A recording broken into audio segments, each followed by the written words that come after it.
Oke, dengar ya.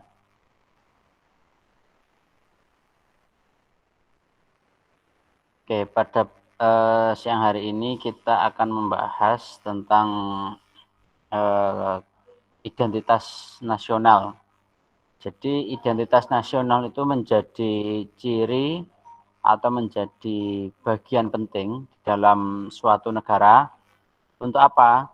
Untuk sebagai apa? Sebagai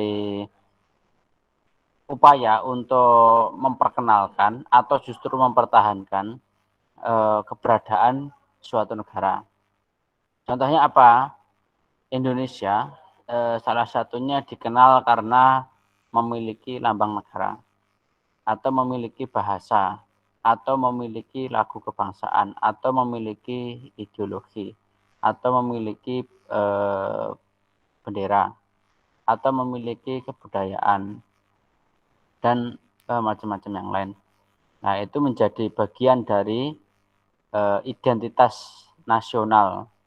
Artinya dengan keberadaan identitas tersebut itu menjadi bagian penting untuk apa? Untuk memperkokoh suatu bangsa. Sehingga keberadaan suatu bangsa itu dikenal karena satu keragamannya, terus kebudayaannya, kerukunannya, kebersatuannya dan seterusnya itu. Nah, itu salah satunya kan ditentukan dari keberagaman-keberagaman yang ada. Diikat oleh ideologi yang sama seperti Pancasila, diikat oleh bendera yang sama merah putih, diikat oleh aturan, diikat oleh eh, Bhinneka Tunggal Ika, lagu kebangsaan dan seterusnya itu. Nah, meskipun setiap daerah itu memiliki lagu daerahnya masing-masing, memiliki eh, beberapa hal terkait suku ras dan seterusnya itu, tapi kemudian tidak menghilangkan lagu kebangsaan Indonesia Raya itu. Nah, itu menjadi identitas. Ketika kita mencari kan biasanya kan begitu. Kita searching di Google ya, misal mencari bendera apa, bendera, kan maka akan muncul di situ. Nah, Indonesia memiliki sekian itu. Ngomongkan kebudayaan, punya kebudayaan. Ngomongkan kesenian, punya kesenian. Eh, ngomongkan tentang apa namanya ciri khas tertentu, misal kebahasaan, misal dari pakaian pakaian adat maupun pakaian nasional dan seterusnya itu. Nah, maka Indonesia punya. Nah, seperti halnya songkok itu ya. Songkok itu ternyata songkok hitam itu ternyata karena dulu juga dipakai oleh Pak Karno, akhirnya tidak hanya songkok itu tidak hanya sebagai ibadah digunakan untuk ibadah sholat untuk umat Islam ya. Tapi ternyata mereka-mereka yang Kristen, mereka yang Hindu, yang Buddha, ketika seperti contohnya ketika menjadi pejabat publik ya, maka mereka akan menggunakan juga karena itu dianggap sebagai songkok nasional. Nah, songkok menjadi identitas, ciri khas. Padahal di tempat-tempat lain nggak ada. Maka Pak Karno aja bangga menggunakan songkok itu ketika bicara di PBB dan seterusnya.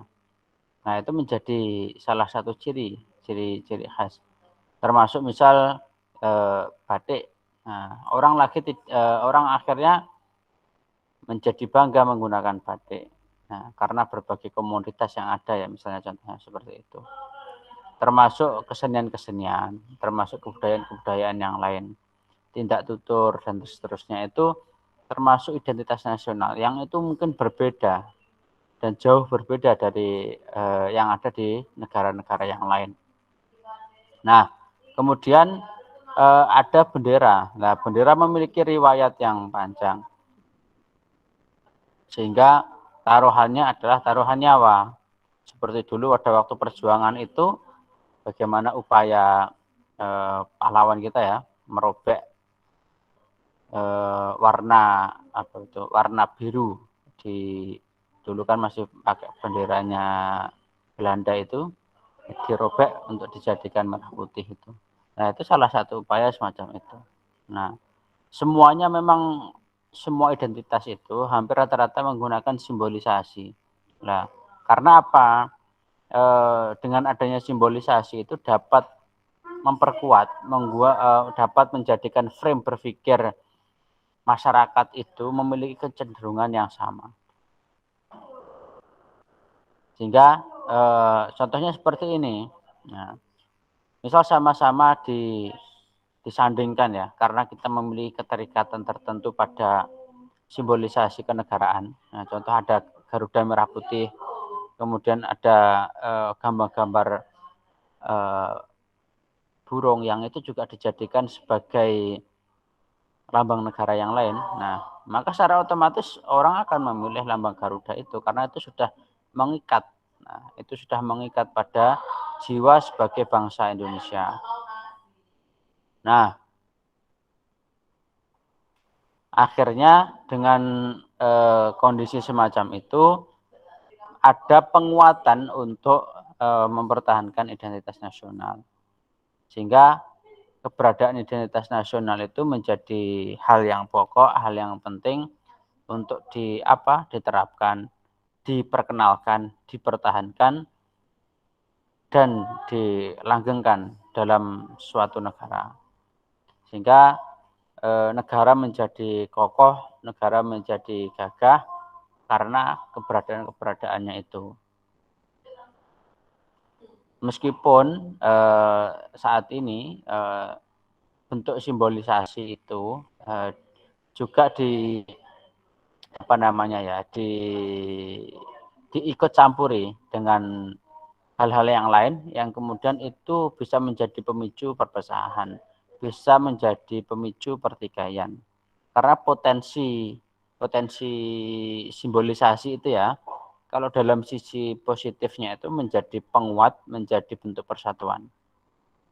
Kalau dari sisi negatifnya akan mudah memicu pertikaian. Karena apa? Karena dengan adanya simbolisasi itu mengikat pikiran untuk sama satu frame.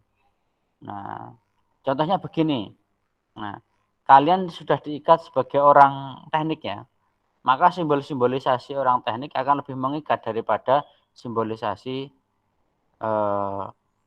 ilmu sosial. Contohnya semacam itu. Nah, sama halnya dengan misal keagamaan. Kalian sebagai penganut muslim misal, maka simbolisasi keagamaan Islam akan lebih melekat daripada simbolisasi agama yang lain. Sama dengan begitu. Nah, identitas nasional yang saya sebutkan tadi juga sama, mengikat pikiran kita untuk sama satu frame untuk tujuannya apa? Tujuannya adalah persatuan, tujuannya adalah keberagaman, tujuannya adalah membuat pola pikir untuk satu tujuan yang sama. Nah, negatifnya adalah ketika simbolisasi itu kuat, maka dibenturkanlah dengan simbolisasi yang lain yang juga kuat. Sehingga timbullah namanya pertikaian, bertikai. Contohnya membenturkan antara simbolisasi Islam dengan Kristen, membenturkan simbol-simbol negara dengan negara yang lain, membenturkan antara lambang negara satu dengan lambang negara lain. Contohnya semacam itu. Karena setiap simbol itu kan mengikat pada pengikutnya. Ketika sama-sama dibenturkan, maka setiap pengikut tadi akan protes. Lah protes nanti menimbulkan apa? Menimbulkan pertikaian, menimbulkan kegaduhan dan seterusnya itu. Sudah sering kita lihat benturan-benturan semacam itu. Nah, itu yang perlu kita hindari. Untuk apa? Untuk menjaga identitas nasional. Oke, dari sini ada yang ditanyakan?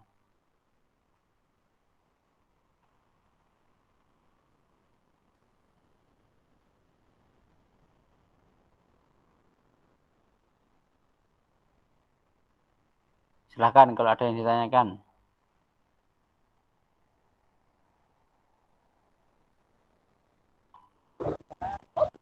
Insya Allah tidak, Pak.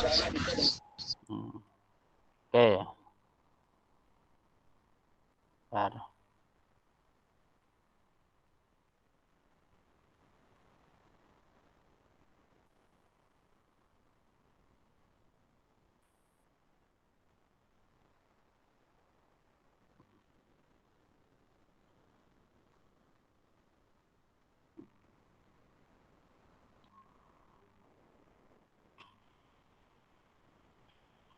Nah, kalau nggak ada, berarti ganti saya yang tanya ini.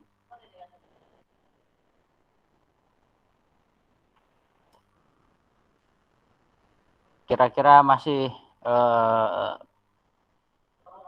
penting enggak? Atau masih relevan enggak? Lambang-lambang negara itu dijadikan sebagai kecenderungan untuk memperkenalkan ketika kita ke luar negeri misal, untuk di bawah, untuk dijadikan apa ya, kebanggaan semacam itu. Itu kira-kira masih penting, masih perlu atau bagaimana? Silakan. Ada yang berkomentar?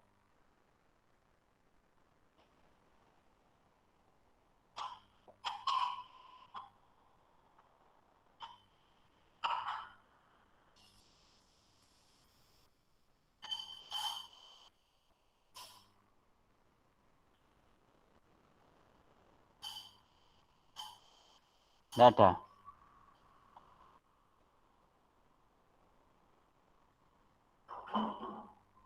Silakan kalau ada yang mau berkomentar.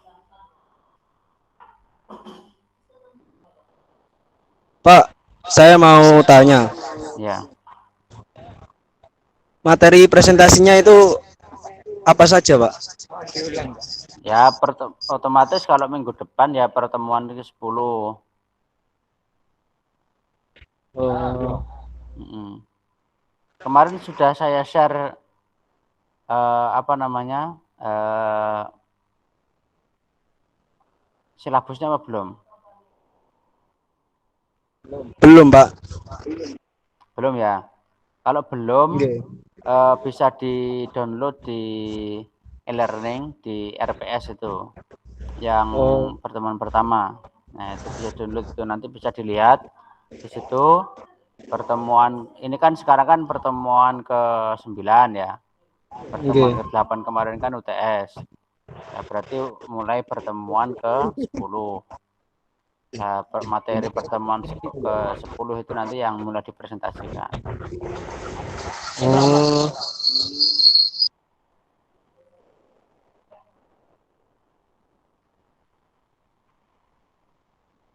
Tuh, oke.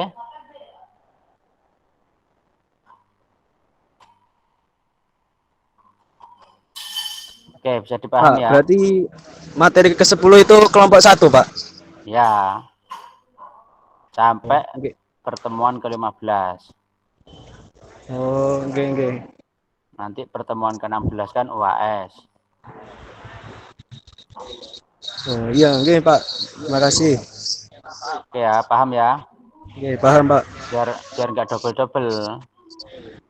Biar nggak ngulang-ngulang materi lagi. Iya, Pak, siap. Oke, silakan kalau ada yang ditanyakan materinya. Atau ada yang mau menanggapi apa yang tak sampaikan tadi.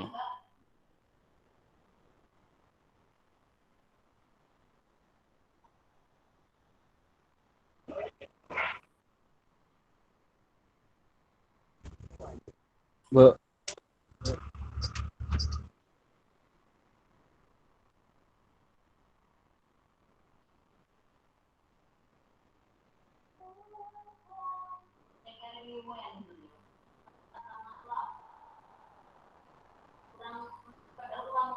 Oke, kalau tidak ada, kita cukupkan hari ini. Silakan Saya tanya, dimaksud. Pak, Ya, silakan. Diki.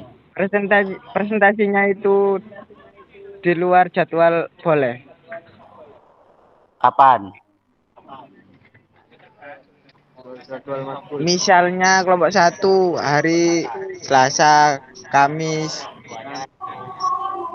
kelompok 2-nya hari Jumat, itu boleh. Ya,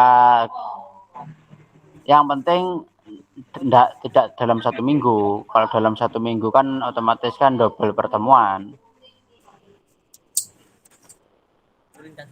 Ya di 1 minggu sekali, 1 minggu sekali, karena mata kuliahnya seminggu sekali.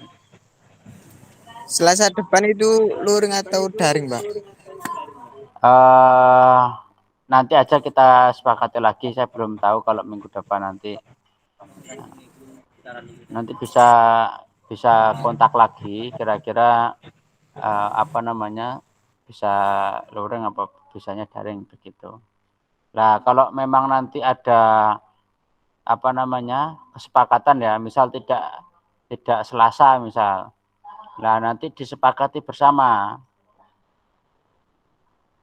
Nah, artinya gini, teman-teman, misal kelompok 1, misal hari Rabu jam 8 misal. Nah, saya bisa, teman-teman bisa juga enggak itu. Jadi apa namanya, kita sepakati bersama. Kalau memang hari Selasanya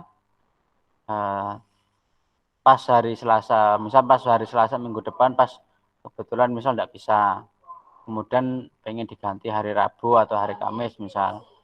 Nah, nanti harus ada kesepakatan. Nah, kesepakatan dengan siapa? Ya dengan saya, ya dengan teman-temannya. Pada bisa apa enggak gitu. Itu oke ya. Oke, Pak. Paham. Oke, mungkin kalau nggak ada yang ditanyakan itu aja. Silahkan dipersiapkan untuk yang kebagian minggu depan. Oke, sekian. Assalamualaikum warahmatullahi wabarakatuh. Waalaikumsalam Waalaikumsalam warahmatullahi warahmatullahi wabarakatuh. wabarakatuh.